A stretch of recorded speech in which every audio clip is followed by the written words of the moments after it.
Hey, what's going on everybody? Justin here, and in this video I have my sort of really small January TBR that I want to show you guys.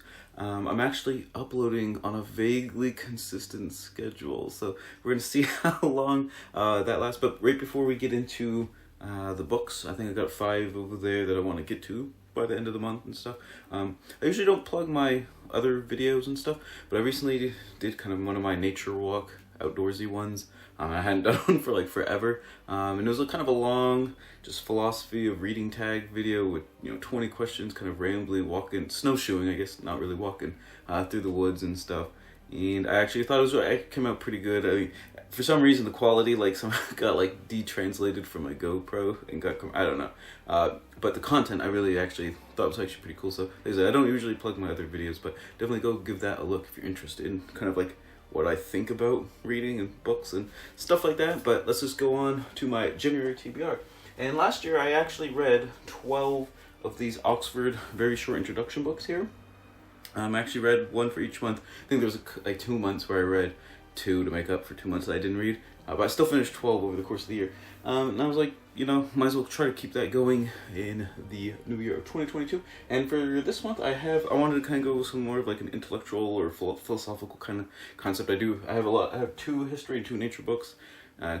Pretty much my forte there. So I kind of wanted something a little bit different from those 2 genres. And we have Postmodernism by Christopher Butler, a very short introduction. The reason I picked this one up is because, postmodernism has got to be one of the the greatest buzzwords ever created. To be honest, I don't even really know what it means anymore, or it just really depends more on the context the person's using it.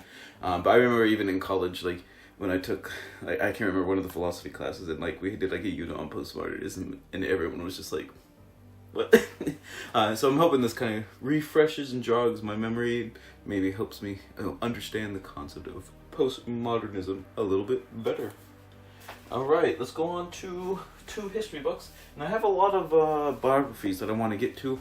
I used to stay away from biographies quite a bit, but I've kind of built up a collection of biographies, and I actually need to get to them. So first up we have Michael Sage's Septimius Severus and the Roman Army. This one looks really cool.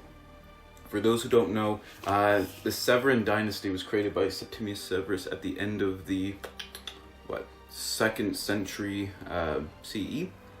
And this is sort of the last dynasty. I think there's about 30 or 40 years before sort of the crisis of the 3rd century, where the Roman Empire just completely imploded on hyperinflation, attacks on every frontier. Just, what was it, 40 emperors in about 50 years. I mean, it was just absolute chaos. But he was sort of the one that kind of started, I guess not started this, but there was a succession crisis basically after Marcus Aurelius' son Commodus, from gladiator fame or whatever. After he was assassinated, Pertinax was also assassinated 3 months later, and then the guy who became emperor after Commodus was a guy that literally won the emperorship, the seat of the emperor, from basically an auction that the Praetorian Guards held. And Septimius Severus came in after that, took care of Didius Julianus or whatever, and it's kind of set things right for at least a couple 2 generations there. But yeah, he's kind of considered as a really kind of cutthroat emperor, even though he was not one of the soldier emperors of the crisis of the 3rd century and stuff. But I don't know too much about him. I know his sons weren't super great either. But yeah, I just want to learn a little bit more about that. That was a kind of a little ramble in how he became emperor. But yeah, anyways, like I said, want to learn a little bit more about kind of the crisis before the crisis sort of situation kind of going on there. And next up is a biography I've put on my TBR before and never got to, and actually I think it was during my History Challenge readathon one, I think the first year we did it. But anyways, it's Cleopatra: A Life by Stacy Schiff. This won the Pulitzer Prize, and I've seen 100 people read it and had pretty positive reviews about it. And I don't know, I think vaguely that's why I didn't read it, because everyone else was reading it, and I've just got to be obstinate that way. But yeah, supposedly it's a really good biography of Cleopatra. There's I think there's 4 biographies of Cleopatra. One I think that came out last year that I know of, that I vaguely need to get to at some point in my life, but might as well go with kind of the one that I already have.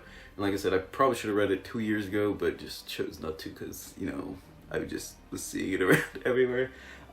But yeah, obviously about, you know, the life of Cleopatra, of Mark Antony and Julius Caesar fame, you know, kind of the seductress of Egypt, if you will, and whatnot. But hopefully this kind of cuts through a lot of sort of the mythology type stuff and kind of get to, like, you know, the nuts and bolts of really what was, like, happening and whatnot. Alright, and next up we have Eye of the Albatross, Visions of Hope and Survival by Carl Safina.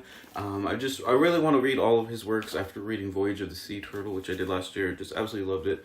I'm going to be reading maybe Becoming Wild with Brandon's Bookshelves this month as a buddy read as well. But anyways, I put A Song for a Blue Ocean, his first book, on my TBR last month and didn't actually get to it. Which, as you can see, that's why I'm only putting 5 books now, just because there's no point, I guess, putting a TBR if, you know, I only read 2 out of the 10 books that I talk about. So I'm actually trying to, like, read the majority of the very few I, you know, actually talk about.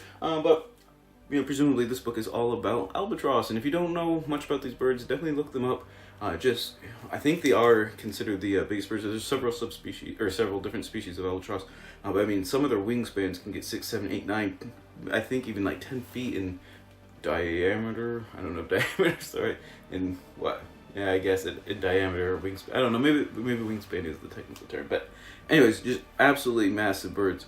And some of them fly for literal thousands of miles over like the kind of like thermal ocean, like air currents and stuff, just kind of gliding and hanging out, everything like that. Plus, one kind of neat fact that I've read about in some of my other nature books is albatross are actually the most statistically monogamous bird. A lot of birds are kind of considered, you know, like mourning doves and ravens and stuff, you know, the pair for life and whatnot. And it's true to some extent for some birds, but only the albatross even comes close. It's like 90, I can't remember what the stat exactly was. I want to say it was like 96% remain faithfully like monogamous to their partners, even though they literally can travel over like entire oceans and stuff. They like meet up at these like little islands and stuff. But yeah, I thought that was like just really cool. They seem like really interesting birds, and Carl Safina is a terrific writer, so I think it's gonna be a really enjoyable read. Alright, and the last book, which is a book I just mentioned a minute ago, Becoming Wild by Carl Safina, another book by the same author. Like I said, I want to read all those books, so get 2 out in the same month, you know, actually a pretty good start there. How Animal Cultures Raise Families, Create Beauty, and Achieve Peace. And I might be doing this as a buddy read with Brandon Bookshelves. I'll leave his link down below as well. And maybe we'll do like a video talking about it or something. Not 100% sure yet. But this book is where the author takes 3 sort of like icon species. I think he takes the macaw here, sperm whale, and chimpanzees, I believe, and kind of goes on a deep dive of how these species, these animals, you know, have like family groups, they have culture, you know, they teach and like raise their young in like certain ways, things like that. So it actually shows that they have sort of, you know, they literally like share and like, I don't know, use knowledge in a way like at a cultural level, whereas like, you know, historically it's, you know, anthropomorphizing to even like consider something like that. But he's kind of, I mean, the stigma has been chipping away pretty heavily, like over the past, I'd say like 10, 15 years or so. But yeah, this is I think it's going to be basically a hammer blow on, you know, other species and animals and stuff. Definitely can have like culture, you know, like I said, with teaching their young, you know, different behaviors and stuff. And like I said, I think he just does a deep dive of a few specific species. I think that's kind of what he's known for. I think one of his other books, I can't remember off the top of my head, I don't know if it's Beyond Words, does sort of the same thing where he takes a few kind of like poster species and does a deep dive, just kind of showing them. But I think that actually works very well in the sense a lot of people sort of dismiss like really like vignettes as sort of like anecdotal evidence and whatnot. Whereas this is going to be, like I said, just a deep dive on 3 like icon species to kind of prove that, you know, other animals and species can have culture. We're not as special as we think we are. So there you have it. Those are the 5 books that I actually want to get through in the month of January. Let me know what you think of any of those, and tell me what your favorite book that you're looking forward to in January is. I'm always looking out for really good recommendations and whatnot. Thank you so much for watching. Definitely check out my Etsy shop if you like philosophy, nature, wood science, I guess, Twitter, Instagram, all that kind of good stuff. And whatever you end up reading in January, read victoriously.